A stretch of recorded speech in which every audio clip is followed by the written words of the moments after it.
Here. This morning I'm going to give a little bit of a talk on what you need to do, some guidelines for starting your seeds. We've talked about some different aspects of it, but I haven't really gone over it from sort of beginning to end. So what I'm going to do is I have a little checklist here, and I'll write this out and post it afterwards. So when you're first starting your seeds, the first thing you got to do is you have to look at your seed package. And there's a date on the bottom here. So this tells how good or for how long the seeds are viable. Doesn't mean that some of them won't germinate afterwards, but they're guaranteed that they should be about 80% viable by the date that's on here. The other thing you have to look for is on your seed package is some special instructions, and that will tell you how deep you need to plant your seeds, whether they like light or dark to germinate, and what else do they tell you? They'll also tell you some other things like maybe sometimes you might have to soak your seeds for 24 hours ahead of time. You might also need to put them in the fridge or in the freezer for a certain length of time. And there's other things too, but sometimes you have to chip the seed to make it to give, because the seed is not strong enough to break out of its shell, so you have to give it some avenue to do that. So that's, I think, pretty near all you need to think about is to check out your seed packages and what needs to be done. And it also probably tells you when to plant them in reference to when the last frost is and when you can actually get them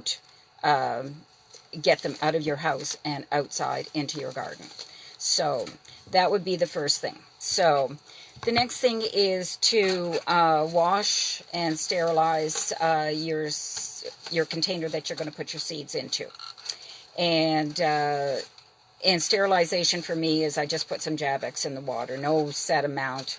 In a container of water, a couple of gallons of water, I'd probably put like a quarter or half a cup of Jabex in there with it. So so you're going to have your dish sterilized. Okay.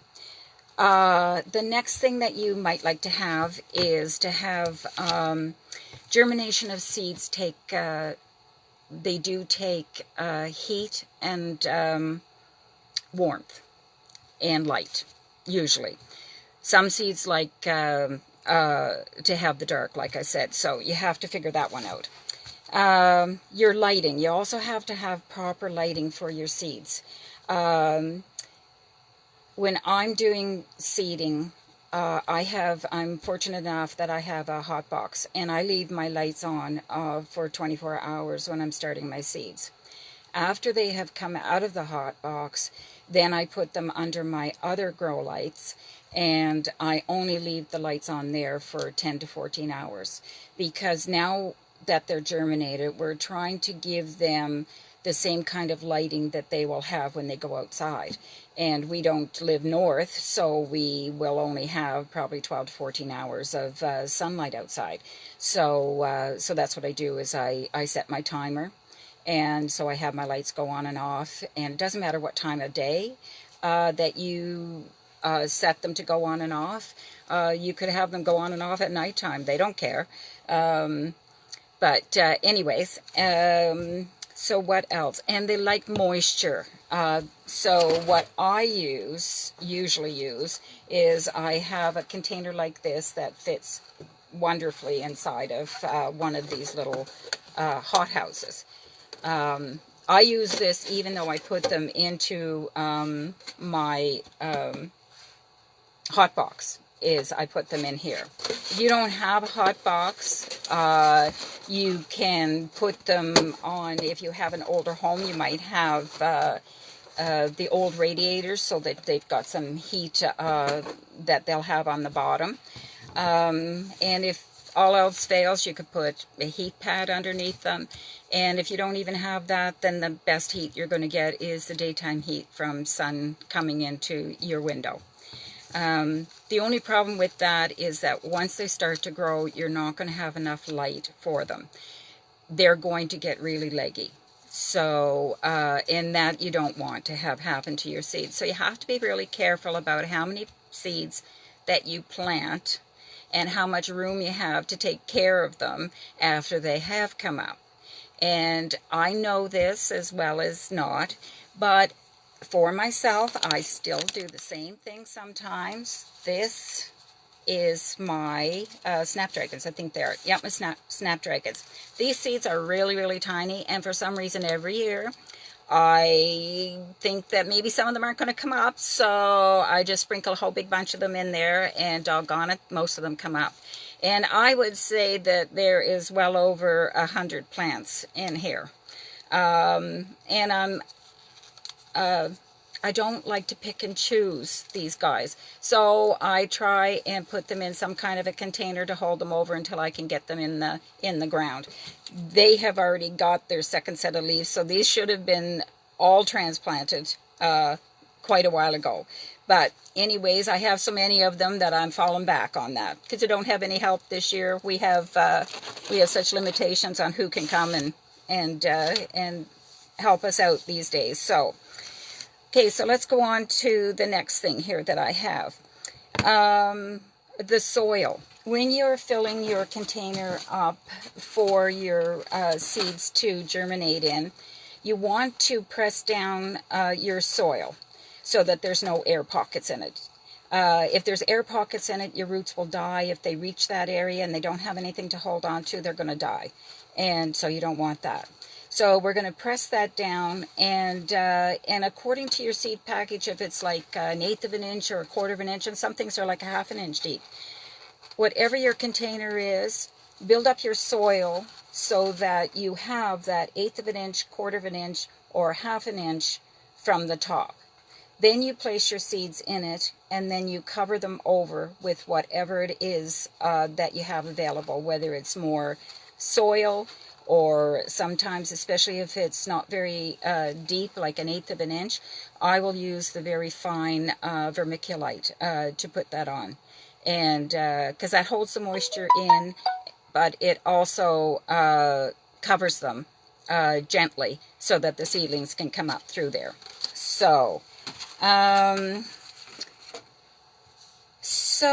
and press the seeds into the soil so they make good contact. Once the seeds are in your dish and you put your topping on them, that's when I press them down. And you can use just about anything, but I have a block of wood here, and you want something that's flat so that when you're pressing down on them, you are making the seeds, the soil is all level so that you don't have any pockets in it. Because if it doesn't have, if it has these pockets in it, then that's a place that the airflow cannot get to. So you're going to have fungus start up there, and you're going to end up with damping off of your seedlings.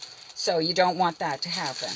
So once you put your seeds in and you top up and you press them down, because your seeds have to have really good contact with the soil in order to germinate and to get their root systems going. So let's see what else I've got down here.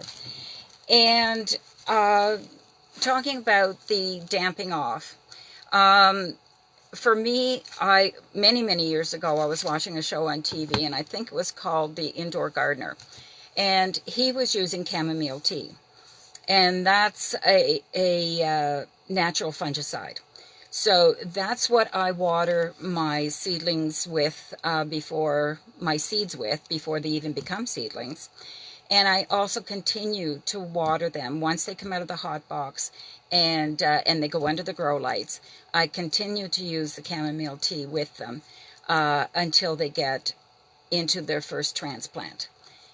If you cannot get them outside relatively quickly, and if you do not have any way to do airflow on your plants, no matter how big they are, I would probably continue using the chamomile tea.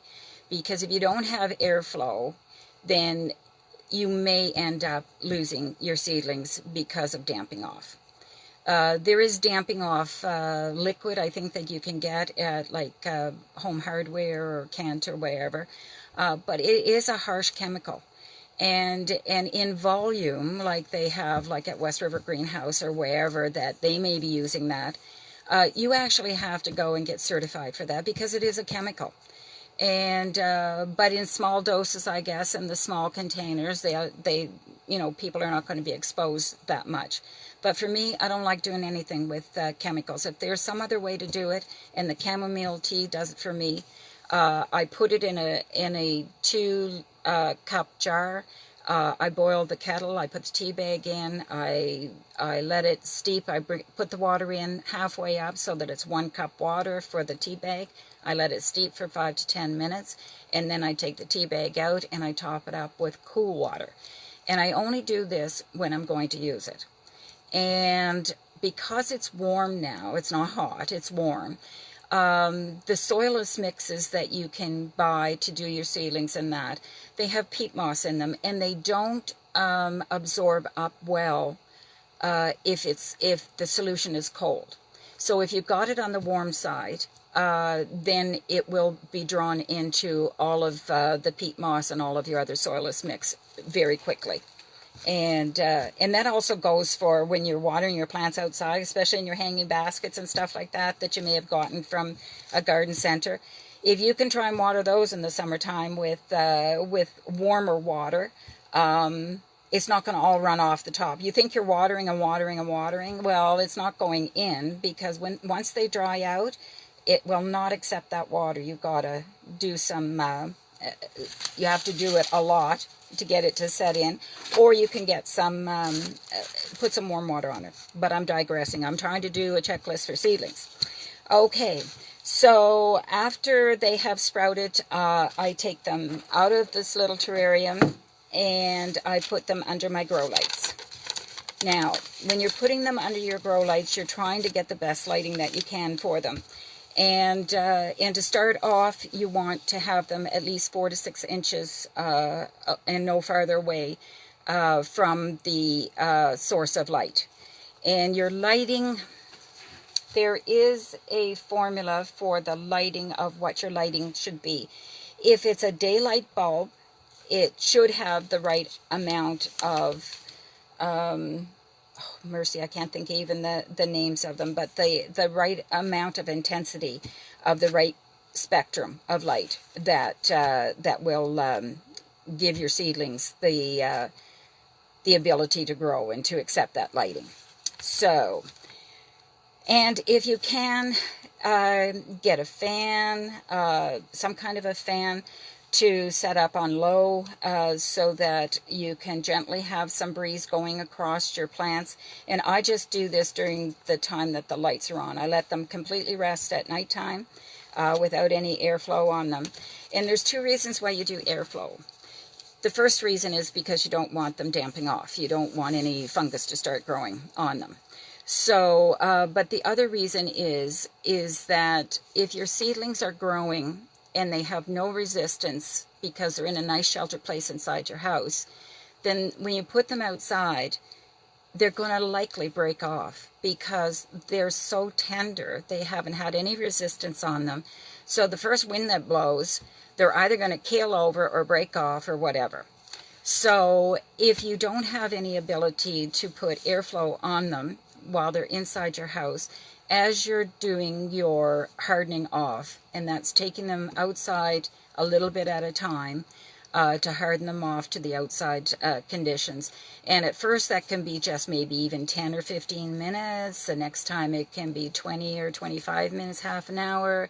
The next time, depending on how warm it is outside in those days, you might be able to leave them out a little bit longer. And then after probably about a week of doing this, you probably can leave them out over the whole evening, as long as there isn't frost or temperatures below freezing to go out there.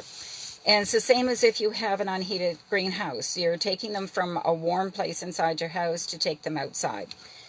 So the airflow is really important for the little guys. So, and the time to transplant is after the second set of leaves come out, and that would be the true leaves of the plant. The first set of leaves that come out on most seedlings, they all look basically the same. So you can't even tell from looking at them when they first germinate which they are. That's why it's important to have tags on your little dishes to mark what you've got there. So once the second set of leaves come out, then you can let them grow in there for a little longer if you want to, if they're not too crowded like mine are. And I've let them grow a little bit too long for sure, but then you can transplant them out into other containers. And for most of us, we don't have a whole lot of room inside our houses, so my best suggestion is to try and not be too excited to get too many things started, and just go slow, have fun, and hopefully you'll have good seedlings that you can take outside, and then your garden will be absolutely gorgeous.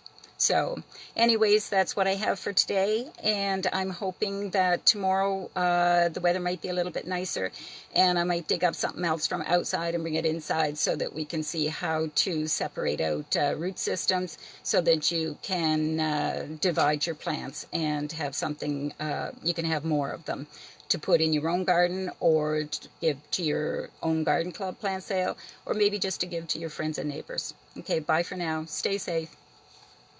Talk to you later.